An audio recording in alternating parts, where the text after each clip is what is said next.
ఇంత జరిగిన తర్వాత ఇన్నేళ్ళు లవ్ చేసిన అమ్మాయి సడన్ గా వేరే వాడితో ఇలా ఫిజికల్ గా ఉంది అని తెలిసిన తర్వాత డైరెక్టర్ గా ఇద్దరిని కలిపి అడుగుదామని చెప్పేసి వెళ్ళా. అక్కడికి వెళ్ళేసరికి వాడితోనే నన్ను కొట్టించి నా ఫోన్ రీస్టార్ట్ చేసి ఇంకా అవతల నన్ను కొట్టినప్పుడు తను నవ్విందని చెప్పి అక్కడి నుంచి నేను వచ్చేసా. వాళ్ళిద్దరూ వైజాగ్ వెళ్ళి ఫ్యామిలీ మెంబర్స్ ముందు, ఫ్రెండ్స్ ముందు, అందరి ముందు నన్ను ఒక బ్లేమ్ చేసి అదలో నిలబెడితే తట్టుకోలేక ఒకసారి సూసైడ్ అటెంప్ట్ చేసా. ఊరేసుకున్న తర్వాత ఆల్మోస్ట్ రికవర్ అవ్వడానికి ఒక 20 days పట్టింది.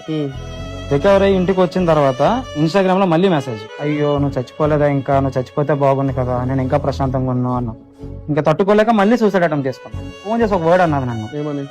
ఒరే శ్యామ్, నువ్వు నా దృష్టిలో ఎప్పుడో చచ్చిపోయావు, నేను నిన్ను చంపేసాకే వీడి దగ్గరికి వచ్చా అని అన్నా. ఆ రోజు నిజంగా చచ్చిపోయింది.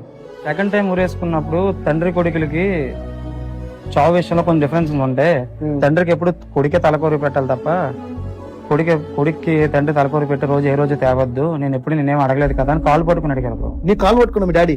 బెడ్ నేను ఊరేసుకుంటే తీసుకొని వచ్చి నన్ను బెడ్ మీద కూర్చోబెట్టి నాకు వాటర్ తాగిపించి నాకు కాలు పట్టుకుని ఆ మాట అడిగారు. ఆ మాటకి నేను వైజాగ్ లో ఉండలేక సింపుల్ గా ఒకటన్నమాట, నువ్వే అంటే మన ఇద్దరు ఫ్రెండ్స్ కి ఎగ్జాంపుల్ తీసుకో, నువ్వేంటో నాకు తెలియాలంటే స్మోకింగ్ హ్యాబిట్ ఉంటే 2 సిగరెట్లు తెలిసిపోద్ది, డ్రింకింగ్ హ్యాబిట్ ఉంటే ఒక 2-3 పెగ్గలు, మహా అంటే ఒక ఫుల్ బాటిల్, నువ్వేంటో నాకు తెలుస్తుంది. తల కిందలుగా తపస్సు చేసినా సరే ఆడదాని మనసులో ఏముందో తెలియదు. నమ్మకు కొందరు ఆడాడలోని ప్రేమలని, నమ్మిన వాడికి చూపెడతారు నష్టాన్ని.